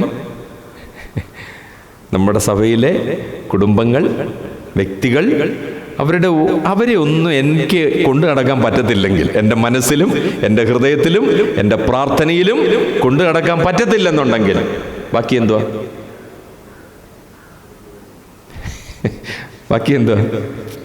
യോഗ്യരായവർ ആ സ്ഥലസഭയിൽ വേറെ ഉണ്ടെന്നങ്ങ് വിചാരിച്ചോണം കേട്ടോ. അത്രേ ഉള്ളൂ. ഇതാണ് ആ ശുശ്രൂഷയുടെ യോഗ്യത. നമുക്കറിയാം, കർത്താവ് ഒരു രാത്രി മുഴുവനും പ്രാർത്ഥിച്ചിട്ട് രാവിലെ 12 പേരെ തിരഞ്ഞെടുത്ത്. ഒരാൾക്ക് വേണ്ടി എത്ര മണിക്കൂർ പ്രാർത്ഥിച്ചാണ്? കുറഞ്ഞ പക്ഷം നല്ല ചോദിക്ക്, 12 മണിക്കൂർ 12 പേർക്ക് വേണ്ടി. ഇനിയും നമ്മുടെ ഇനിയും തൻ്റെ ആടുകളെ അവൻ പേര് ചൊല്ലി വിളിക്കുന്നു. നമ്മുടെ സഭയിൽ ഇനി പൗലോസ് പറയുന്നത് ഫിലിപ്പിയ സഭ, കൊലോസ്യ സഭ, തെസലോനിക്ക, എല്ലാവരും എങ്ങനെ ഇരിക്കുന്നേ? ഞാൻ പലപ്പോഴും ചിന്തിച്ചുകൊണ്ട് ഈ റോമാലേഖനം 16-ാം അധ്യായമൊക്കെ ലേഖനം എഴുതുമ്പോൾ എഴുതി വെച്ചിട്ട് കാണാമെന്നും പറയാമല്ലോ. ഇതെങ്ങനെയാണ് ഇത് ഓർക്കുന്നതെന്ന് ചോദിച്ചാൽ ഇത്രയേ ഉള്ളൂ. മനസ്സിലും ഹൃദയത്തിലും പ്രാർത്ഥനയിലും എപ്പോഴും അവരുണ്ടായിരിക്കണം. നമ്മളാണൊരു മധ്യസ്ഥൻ, അവരെ ദൈവസന്നിധിയിൽ കൊണ്ടുവരുവാൻ, ഓർക്കുവാൻ. നമുക്കൊരു ഉദാഹരണം അറിയാം. കൊലോസ്യ സഭയോടുള്ള ബന്ധത്തിൽ, കൊലോസ്യ സഭയിൽ ഒരു ശുശ്രൂഷകനായിരുന്നല്ലോ എപ്പഫ്രാസ്. കൊലോസ്യ സഭയുണ്ടാവാനുള്ള കാരണം, പൗലോസ് റോമിലെ കാരാഗ്രഹത്തിൽ കിടക്കുകയാണ്. അപ്പോൾ കാരാഗ്രഹത്തിൽ കിടന്നപ്പോൾ എപ്പഫ്രാസ് അവിടെ ഉണ്ട്. അപ്പോൾ പൗലോസ് ലേഖനം എഴുതിയപ്പോൾ അവരോട് പറയുകയാണ്, എൻ്റെ ഭാഷയിൽ ഞാൻ അങ്ങ് വിവരിച്ചു തരികയാണ്, ഞാൻ രാത്രിയുടെ യാമത്തിൽ നിങ്ങളുടെ സഭയുടെ ശുശ്രൂഷകനായിരിക്കുന്ന എപ്പഫ്രാസ് മുട്ടുമേൽ നിന്ന് പ്രാർത്ഥിക്കുന്നത് ശ്രദ്ധിച്ചപ്പോൾ അവൻ്റെ പ്രാർത്ഥന ഇതായിരുന്നു: എൻ്റെ സഭയിലുള്ള ഓരോ ദൈവമക്കളും ദൈവഹിതം സംബന്ധിച്ചൊക്കെയും പൂർണ്ണ നിശ്ചയമുള്ളവരായിരിക്കുവാൻ. അവൻ ചുമ്മാ പ്രാർത്ഥിച്ചെന്നല്ല, അവൻ പ്രാർത്ഥനയിൽ പോരാടി. ആ പോരാടി എന്നുള്ള വാക്ക് ബൈബിളിൽ 2-3 പ്രാവശ്യം ഉപയോഗിച്ചിട്ടുള്ളൂ. ആദ്യം ഉപയോഗിച്ചിരിക്കുന്നത് ഗത്സമനയിൽ കർത്താവ് പ്രാർത്ഥിച്ചേനാ. രണ്ടാമത് പൗലോസ് റോമാലേഖനം 15-ാം അധ്യായം ഒടുവിൽ പൗലോസിൻ്റെ പ്രാർത്ഥനയ്ക്ക് വേണ്ടി ഉപയോഗിച്ചിട്ടുണ്ട്. മൂന്നാമത് ഉപയോഗിച്ചിരിക്കുന്ന എപ്പഫ്രാസിന് വേണ്ടിയാണ്. ആലോചിച്ചേ, പൗലോസ് ആദ്യം ക്രിസ്തു, പൗലോസ്, എപ്പഫ്രാസ്. നിൽക്കരുതത്, അത് ഏറ്റെടുക്കാൻ നമ്മൾ തയ്യാറായിരിക്കണം. ആ പോരാടുക എന്നുള്ള വാക്ക് പ്രാണവേദനയിലായെന്ന പ്രാർത്ഥന, പ്രാണവേദനയിലായി. ഇംഗ്ലീഷിൽ പറഞ്ഞിരിക്കുന്നത് ആഗണൈസ്ഡ് ഇൻ പ്രയർ എന്നാണ്. നമുക്ക് വേണ്ടിയല്ല, എൻ്റെ ഭാര്യയുടെ രോഗം മാറാനോ, അല്ലെങ്കിൽ എൻ്റെ അസുഖം മാറാനോ, എനിക്ക് വാഹനം കിട്ടാനോ, ശുശ്രൂഷയോ, ജയിലിൽ നിന്ന് വിടും ഒന്നുമല്ല. എൻ്റെ സഭയിലെ വിശ്വാസികൾ ദൈവഹിതം സംബന്ധിച്ച് പൂർണ്ണ നിശ്ചയമുള്ളവരായിട്ട് നിൽക്കാൻ പ്രാർത്ഥിക്കുകയാണ്. നമ്മുടെ കർത്താവ് അങ്ങനെ പ്രാർത്ഥിച്ചേ, പൗലോസ് അങ്ങനെ പ്രാർത്ഥിച്ചേ. പൗലോസിന് വേണ്ടിയല്ല, ഇനിയും പൗലോസിന് വേണ്ടി ആരാ പൗലോസ് അല്ല പ്രാർത്ഥിക്കുന്നത്. പൗലോസിന് വേണ്ടി ആരാ പ്രാർത്ഥിക്കുന്നത് അറിയാമോ? പൗലോസിന് വേണ്ടി പ്രാർത്ഥിക്കുന്നേ. പൗലോസ് മുഖാന്തരം രക്ഷയിലേക്ക് വന്ന ദൈവമക്കളോട് പറയുകയാണ്, ഞാൻ സുവിശേഷത്തിൻ്റെ മർമ്മം അറിയിക്കുവാൻ തുറക്കുമ്പോൾ എനിക്ക് വചനം നൽകപ്പെടേണ്ടതിന് വേണ്ടി എഫേസോസിലെ വിശ്വാസികളെ ഇന്നലെ ദുർമന്ത്രവാദവും ക്ഷുദ്രവാദവും ചെയ്തുകൊണ്ടിരുന്ന ആ പ്രിയപ്പെട്ടവർ, കുറച്ച് നാളെ ആയുള്ളൂ, 1 വർഷമേ ആയിട്ടുള്ളൂ, അവരോട് പറയാം, നിങ്ങൾ എനിക്ക് വേണ്ടി പ്രാർത്ഥിക്കണം, ഞാൻ പ്രസംഗിക്കാൻ. ആലോചിച്ച് പൗലോസിൻ്റെ ആർദ്രത.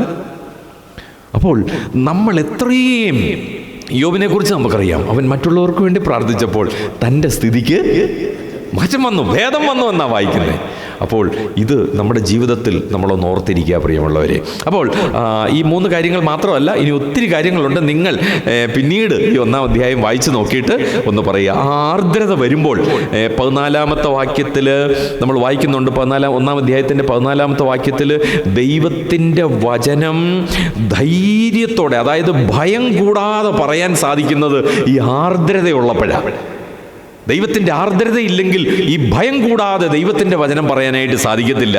അതുപോലെ തന്നെ 18-ാമത്തെ വാക്യം നമുക്കറിയാം, പൗലോസ് കാരാഗൃഹത്തിൽ കിടക്കുക, റോമിലെ കാരാഗൃഹത്തിൽ കിടന്നപ്പം ഇവിടെ ഫിലിപ്പിനോട് പറയുകയാണ്, അല്ലെങ്കിൽ പൗലോസ് കഷ്ടം അനുഭവിച്ചപ്പോൾ, പ്രയാസം അനുഭവിച്ചപ്പോൾ 2 കൂട്ടര് 2 രീതിയിൽ പ്രവർത്തിക്കുകയാണ്. ഒരു കൂട്ടര് പ്രവർത്തിച്ചത്, പൗലോസിന് ഇങ്ങനെ കഷ്ടം അനുഭവിക്കുമ്പോഴും നല്ല മനസ്സോടുകൂടെ പൗലോസ് ചെയ്യേണ്ട ആ ഉത്തരവാദിത്വം ഏറ്റെടുത്ത് പ്രവർത്തിക്കുന്ന ആളുകൾ. മറ്റുള്ളവരെന്തോ ചെയ്യുന്നതെന്നറിയാമോ? ഞാനൊരു ഉദാഹരണം പറയാം. കരുനാഗപ്പള്ളിയിൽ ഈ കഴിഞ്ഞ നാളുകളിൽ ഒരു കേസ് ഉണ്ടായിരുന്നു, അല്ലേ? കൊട്ടാരക്കര സുവിശേഷന്മാരുടെ മീറ്റിങ്ങിനൊക്കെ വരുന്നവർക്കറിയാം. ഇത്രയേ ഉള്ളൂ, 2-3 സഹോദരന്മാർ അവിടെ ഇതേപോലെ ട്രാക്റ്റൊക്കെ കൊടുത്തു, ഇങ്ങനെ ഹൗസ് വിസിറ്റിംഗ് ഇങ്ങനെ നടന്നു പോയതാണ്. അപ്പോൾ കുറേ മുസ്ലിങ്ങൾ വന്ന് പിടിച്ച് പ്രശ്നമുണ്ടായി, അവരുടെ വീട്ടിൽ കയറി, അത് അങ്ങനെ മൊത്തത്തിൽ പ്രശ്നമായി. അവരെന്താ ചെയ്തതെന്നറിയാം? ആ മുസ്ലിങ്ങൾ എന്താ ചെയ്തതെന്നറിയാം? ഒത്തിരി ഒന്നും ചെയ്തില്ല. ഈ കൊടുത്ത ട്രാക്റ്റ് നിമിഷ നേരം കൊണ്ട് 100 കണക്കിന് കോപ്പി എടുത്ത് അവരങ്ങ് എന്ത് ചെയ്തു? വിതരണം ചെയ്തു. എന്തിനു വേണ്ടിയാണെന്നറിയാമോ? ഇവർക്ക് 4 അടി കൂടുതൽ കിട്ടാൻ വേണ്ടി. അത് ശത്രുക്കൾ ചെയ്തെന്ന് പറയാം. ഈ 1-ാം അധ്യായം വായിച്ച വിശ്വാസികൾ ചെയ്തെന്ന് ഈ പൗലോസിന് അടി കൂടുതൽ കിട്ടാൻ.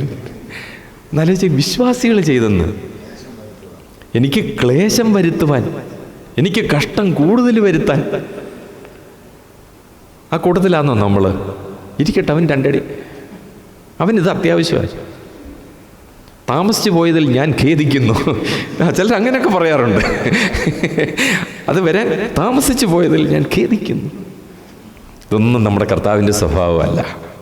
ആ കർത്താവിൻ്റെ ആ ആർദ്രത നമ്മുടെ ജീവിതം നോക്കിയാൽ ഇനിയും പൗലോസ് എന്താ ചെയ്തെന്നറിയാം? അങ്ങനെ ചെയ്തപ്പോഴും പറയുക, അവരേത് വിധേനയായാലും ക്രിസ്തുവിനെയല്ലോ.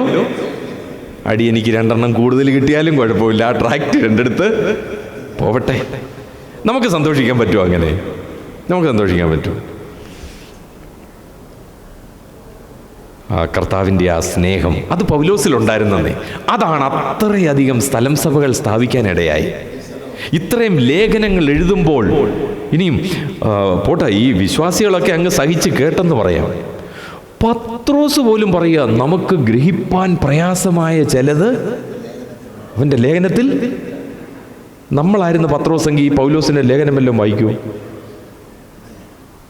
ഈ പുള്ളി എന്നാ ഇങ്ങോട്ട് വന്നേ? ആദ്യത്തെ ചോദ്യം. ഞാൻ പെന്തക്കോസ്ത് നാളിൽ പ്രസംഗിച്ചപ്പോൾ ഈ പുള്ളി അവിടെ എവിടെ വന്നിട്ടേ ഇല്ല. എനിക്ക് 80 വയസ്സുണ്ട്, ഇന്നലെ വന്നത്. അതുകൊണ്ട് അതൊന്നും.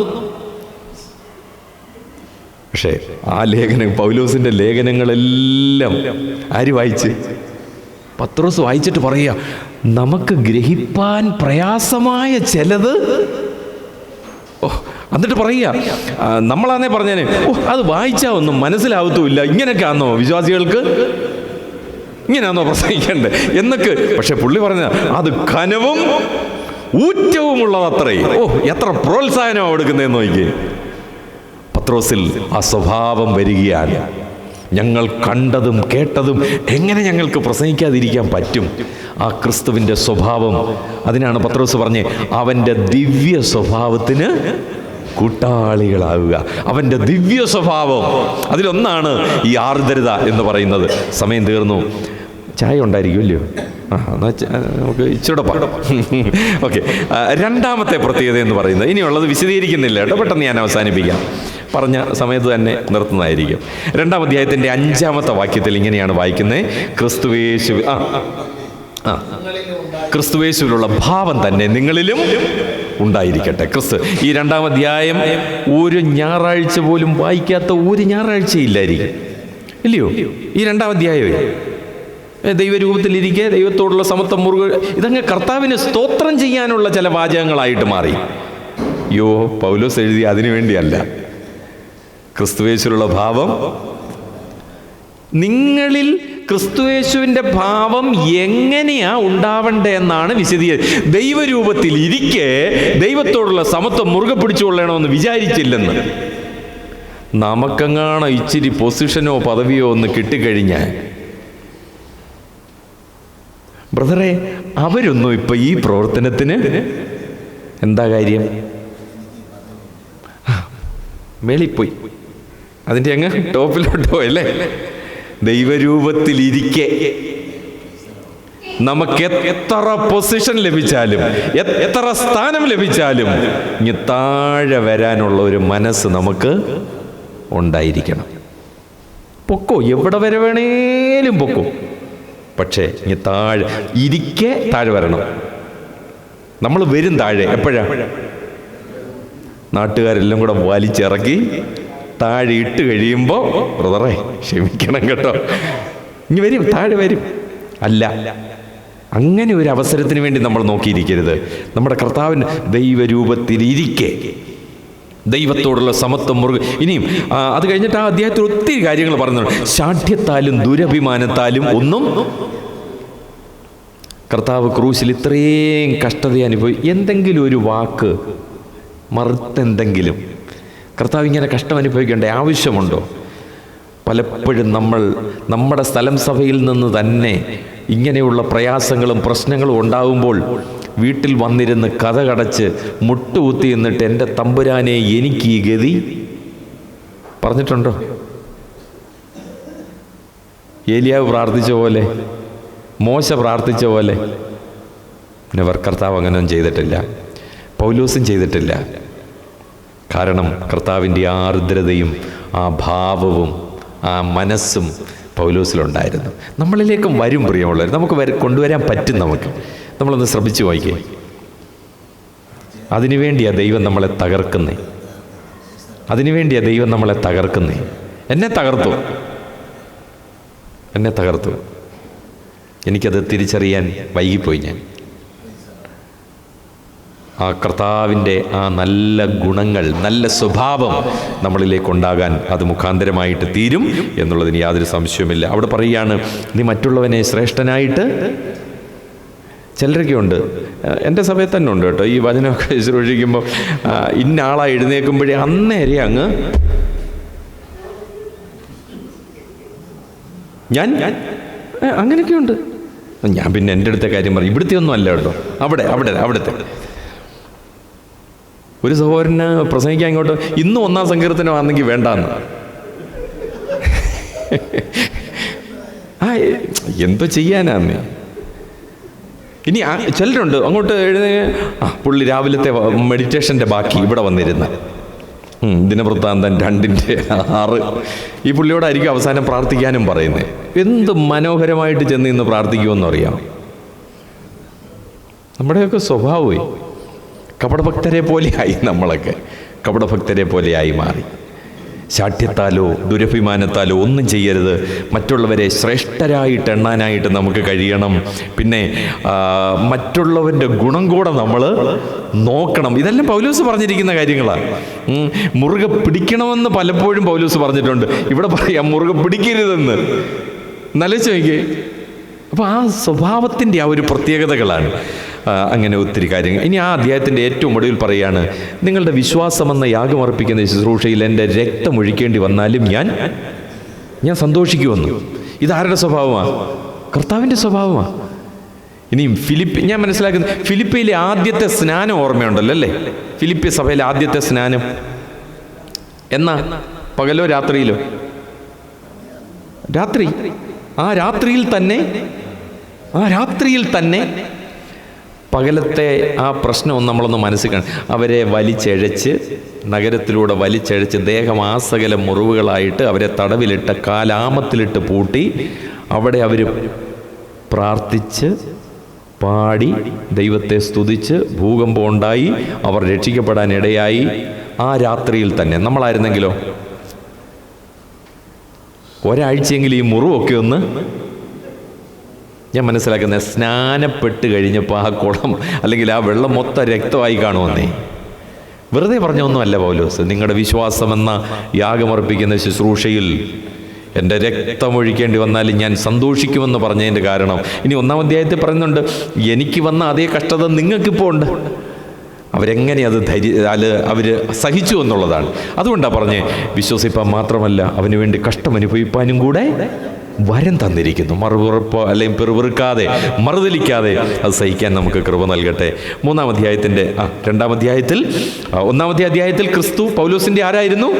പാഷനായിരുന്നു, അഭിനിവേശമായിരുന്നു. 2-ാം അധ്യായത്തിലേക്ക് വരുമ്പോൾ പൗലോസ് പറയുകയാണ്, ക്രിസ്തു എൻ്റെ മാതൃകയാണ്. He is my pattern. ക്രിസ്തു എൻ്റെ മാതൃകയാണ്. പൗലോസ് തൻ്റെ ജീവിതത്തിൽ ഇനിയും ആ 2-ാം അധ്യായത്തിൽ ചില വ്യക്തികളെക്കുറിച്ച് പറയുന്നുണ്ട്. 1-ാമത് ക്രിസ്തു, 2-ാമത് പൗലോസ്, 3-ാമത് തിമോത്തിയോസ്. എനിക്ക് തുല്യചിത്രനായി കരുതാൻ വേറെ നമ്മളാന്നേലും ഇവിടുന്ന് പോവാറാവുമ്പം ദൈവമേ ഒരുത്തം പോലും ഗുണപ്പെട്ടവൻ ആരുടെ കുഴപ്പമാണ്? ആരുടെ കുഴപ്പമാണ്? ഈ ഗുണപ്പെട്ടവരെ ഗുണപ്പെടുത്തി എടുക്കേണ്ടത് ആരും, അല്ലെങ്കിൽ ഗുണപ്പെടാത്ത ആളിനെ ഗുണപ്പെടുത്തി എടുക്കേണ്ട ജോലി ദൈവം ആർക്കാ തന്നിരിക്കുന്നേ? ആ ഉത്തരവാദിത്വം നമുക്ക് തന്നിരിക്കുക. നമ്മളത് ചെയ്തേ പറ്റുമെന്നേ. നമ്മൾ സന്തോഷത്തോടെ പോകണം. ഇനിയും അതുകൊണ്ടാണ് ഞാൻ ആദ്യം പറഞ്ഞത് നമുക്ക് ഇഷ്ടമില്ലാത്ത പ്രസംഗമാണ് ചെയ്യാൻ പോകുന്നതെന്നേ. പൗലോസ് പറഞ്ഞ തിമോത്തിയോസിനോട് പറഞ്ഞത്, നീ ഇത് വിശ്വസ്ത മനുഷ്യരെ, ആരോടാ പറഞ്ഞേ? തിമോത്തിയോസിനോട്. പൗലോസ്. ഇപ്പം പൗലോസ് തിമോത്തിയോസിനോട് പറയാണ്, നീ ഇത് വിശ്വസ്ത മനുഷ്യരെ. നമ്മുടെ പ്രത്യേകത എന്തോന്നറിയാമോ? ഞാൻ ഉള്ളപ്പോൾ ഒരുത്തനും, ഞാൻ മരിച്ചു കഴിയുമ്പോൾ എന്തു വേണേലും നോ. 1-ാമത്തെ തലമുറ നോക്കി അവരവിടെ നിന്ന് തിമോത്തിയോസിനോട് പറയാണ്, നീ ഇത് വിശ്വസ്ത മനുഷ്യരെ. ആലോചിച്ചേ, ആ സ്റ്റെപ്പ് ബൈ സ്റ്റെപ്പായിട്ട് തൻ്റെ ശുശ്രൂഷ, ആ ദീപശിഖ കൈമാറാനുള്ള മനസ്സ്. എന്താ നമ്മുടെ സ്ഥലം സഭകളൊക്കെ ഇങ്ങനെ ശോഷിച്ച് വരുന്നേ പ്രിയമുള്ളവരെ? എന്താ ഇങ്ങനെ ശോഷിച്ച് വരാൻ കാരണം? അത് ഞാനാണെങ്കിൽ തിരുത്തപ്പെടണം. ആ ശോഷിച്ച് വരുന്നതിൻ്റെ കാരണം ഞാനാണ് എന്നുറപ്പുണ്ടെങ്കിൽ നമ്മൾ തിരുത്തിയാൽ എൻ്റെ പ്രിയമുള്ളവരെ അനുഗ്രഹിക്കപ്പെടും. ഈ ഉത്തരവാദിത്വം നമ്മൾ ഏറ്റെടുക്കാൻ തയ്യാറായിരിക്കണം പ്രിയമുള്ളവരെ. അപ്പോൾ യേശു ക്രിസ്തു എൻ്റെ പാഷനാണ്, അഭിനിവേശമായിരിക്കണം. 2, യേശു ക്രിസ്തു എൻ്റെ പാറ്റേൺ ആണ്, എൻ്റെ മാതൃകയാണ്. എൻ്റെ കർത്താവ് എനിക്ക് വെച്ചേച്ചിരി. പത്രോസ് പറയുന്നത് എങ്ങനെയാ? അവൻ നമുക്കൊരു മാതൃക വെച്ചേച്ചു പോയിരിക്കുന്നു. അവൻ്റെ കാൽച്ചുവടുകളെ പിന്തുടരുവാൻ കർത്താവ് കൃപ നൽകട്ടെ.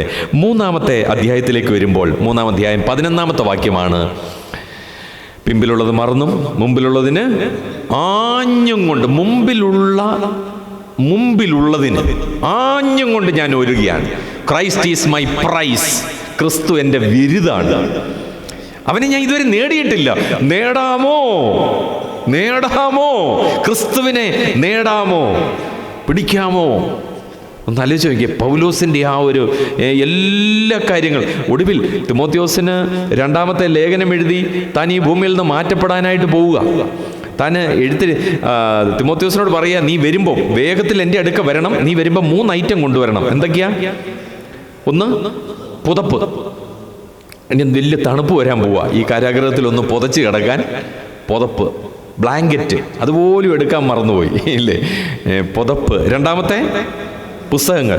3-ാമത്തെ വിശേഷാൽ നാളെ മരിക്കാൻ കിടക്കുക അല്ലേ? തീർന്നു, തൻ്റെ ജീവിതമൊക്കെ കഴിഞ്ഞു. ഇപ്പോഴും താൻ ചർമ്മലിഖിതം, അതായത് പാർച്ച്മെന്റ്സ്, ദൈവവചനത്തിൻ്റെ തുകൽ ചുരുളുകളെ കുറിച്ചാണ് പറയുന്നത്. ആലോചിച്ച് നോക്കി, ആ ഒരു ആകാംക്ഷ ക്രിസ്തുവിനെ നേടാൻ. ന്യായപ്രമാണത്തിൻ്റെ ചുരുളുകളാത്. സങ്കീർത്തനക്കാരൻ പറയുന്നുണ്ട്, ന്യായപ്രമാണത്തിലെ അത്ഭുതങ്ങളെ കാണേണ്ടതിന് എൻ്റെ കണ്ണുകളെ പൗലോസിന്റെ ന്യായപ്രമാണം അരച്ച് കലക്കി കുടിച്ചതാ, പിന്നെ എന്തിനാ ഈ കുത്തിയിരുന്ന് വായിക്കുന്നേ? ആഗ്രഹം നോക്കിക്കേ. നമ്മളൊക്കെ അന്നേ പറയും, എൻ്റെ ബ്രദറെ ഇപ്പം വയ്യ, പണ്ടത്തെ കൂട്ടൊന്നും കണ്ണും കാണുന്നില്ല. കാണുന്ന സമയത്ത് എന്തുമായിരുന്നു? രാവിലെ എഴുന്നേറ്റ് പേപ്പർ ഫുള്ള്, ഇനി ഉച്ചയ്ക്ക് ചോറുണ്ട് കഴിഞ്ഞിട്ട് ഡീറ്റെയിൽഡ് സ്റ്റഡി, വൈകിട്ട് കിടക്കുന്നതിന് മുമ്പ് കാണാ പഠിക്കുന്നതിന് തുല്യം. അയ്യോ, അതിൻ്റെ 4/1 സമയം മതിയായിരുന്നു ഈ ദൈവവചനത്തിന് മുമ്പിലൊന്നിരുന്നിരുന്നെങ്കിൽ നമുക്ക് എത്രയോ പേരെ സഭയിൽ വാർത്തെടുക്കാനായിട്ട് കഴിഞ്ഞേനെ. ക്രിസ്തുവിനെ ഒന്ന് നേടിക്കേ, നമ്മൾ മുമ്പിലേക്കൊന്നാഞ്ഞും കൊണ്ട് എൻ്റെ കർത്താവിനെ ഒന്ന് നേടാനായിട്ട് ഓടിക്കേ. 4-മത്തെ കർത്താവിൻ്റെ സ്വഭാവം ക്രിസ്തുവിൻ്റെ ശക്തി. ക്രിസ്തുവിൻ്റെ ശക്തി, ക്രിസ്തുവിൻ്റെ പവറാണ്. Is my power.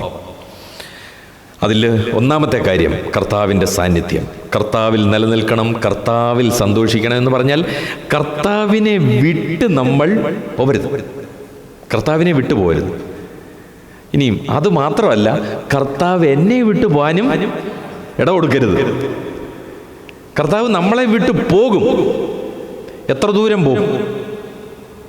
ഞാൻ മനസ്സിലാക്കുന്ന ബൈബിളിൽ ഒരു ദൂരത്തെക്കുറിച്ച് ബൈബിളിൽ പറഞ്ഞിട്ടുണ്ട്. ഒരു കല്ലേറ്. ഈ ഒരു കല്ലേറ് ദൂരം എന്ന് പറഞ്ഞാൽ എന്തുവാ? ഇപ്പം ഞാനിവിടെ ഇരുന്ന് ഒരു കല്ലെടുത്ത് അങ്ങോട്ട് എറിയുക, അത് എവിടെ വരെ പോകും? ഇനി ജോളി സഹോദരനും എറിഞ്ഞു, ഏതായിരിക്കും അങ്ങ് മുമ്പിൽ പോകുന്നത്? എത്ര സംശയമില്ലാതെ ആ സഹോദരൻ പറഞ്ഞു, ജോളി സഹോദരനായിരുന്നു. എന്താ കാര്യം? എന്താ കാര്യം? ആ കല്ല് അങ്ങോട്ട് ദൂരെ പോകാൻ കാര്യം എന്തുവാ? അദ്ദേഹത്തിൻ്റെ ജഡത്തിൻ്റെ ശക്തി ഇച്ചിരി, എൻ്റെ ജഡത്തിൻ്റെ ശക്തി. ഞാൻ കഴിഞ്ഞ ദിവസം ഇരുന്ന് കണക്ക് കൂട്ടിയപ്പോൾ 7.5 കിലോ മെഡിസിനായി ഇതുവരെ. മെഡിസിൻ 7.5 കിലോ ഇന്ന് വരെ കഴിച്ചത്. ബ്രെയിന് വേണ്ടി ബലഹീനനായി, ഇപ്പോൾ ആരോഗ്യമൊന്നുമില്ല.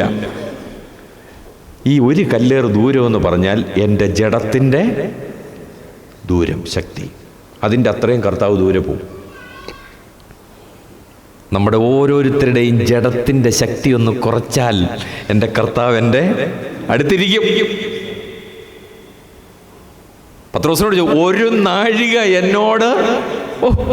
എന്നോട് ചേർന്ന്, നിങ്ങൾ പരീക്ഷയിൽ അകപ്പെടാതിരിക്കാൻ എന്നോട് ചേർന്നിരുന്നെന്ന് പ്രാർത്ഥിക്കാൻ. ഈ ഒരു കല്ലേറുണ്ടെങ്കിൽ ഒന്ന് മാറ്റാമോ നമ്മൾ? കർത്താവ് നമ്മുടെ അടുത്തുണ്ടായിരിക്കും. എപ്പോഴും എൻ്റെ കർത്താവ് എൻ്റെ കൂടെ ഉണ്ടെന്നുള്ളൊരു ഉത്തരവാദിത്വ ബോധം, ഉറപ്പ്. ക്രിസ്തു എൻ്റെ ശക്തിയാവണമെങ്കിൽ അങ്ങനെയാ. കർത്താവ് നമ്മുടെ കൂടെ ഉണ്ടെങ്കിൽ രക്ഷപ്പെട്ടെന്നേ, ഇല്ലയോ? ഇന്നൊന്നും വേണ്ട, കർത്താവ് ഉണ്ടെങ്കിൽ അത് മതി. എനിക്ക് എൻ്റെ കർത്താവ് എൻ്റെ കൂടെയുണ്ട്. 2, ഗോഡ്സ് പീസ്, ദൈവ സമാധാനം, സകല ബുദ്ധിയെയും കവിയുന്ന. ഇനി ആരെല്ലാം എന്തെല്ലാം കുരുട്ടുബുദ്ധി എടുത്തുകൊണ്ട് വരട്ടെ, അതിൻ്റെ അപ്പുറമാണ് എൻ്റെ കർത്താവ് എനിക്ക് തരുന്ന. എന്നെ ആർക്കും നശിപ്പിക്കാൻ ഒക്കത്തില്ല, ആർക്കും എന്നെ തകർത്ത് കളയാൻ ഒക്കത്തില്ല. കാരണം ദൈവ സമാധാനത്താൽ എൻ്റെ ഹൃദയത്തെ തമ്പുരാൻ നിറച്ച് വെച്ചിട്ടുണ്ട്, എന്നെ ശക്തീകരിച്ച് വെച്ചിട്ടുണ്ട്. എനിക്കത് മതി. അതാണ് എൻ്റെ കർത്താവിൻ്റെ ശക്തി എന്ന് പറയുന്നത്. 3, എന്നെ ശക്തനാക്കുന്നവൻ മുഖാന്തരം ഞാൻ സകലത്തിനും. ഹിസ് പവർ എന്ന് പറഞ്ഞാൽ എന്താ പവർ? എൻ്റെ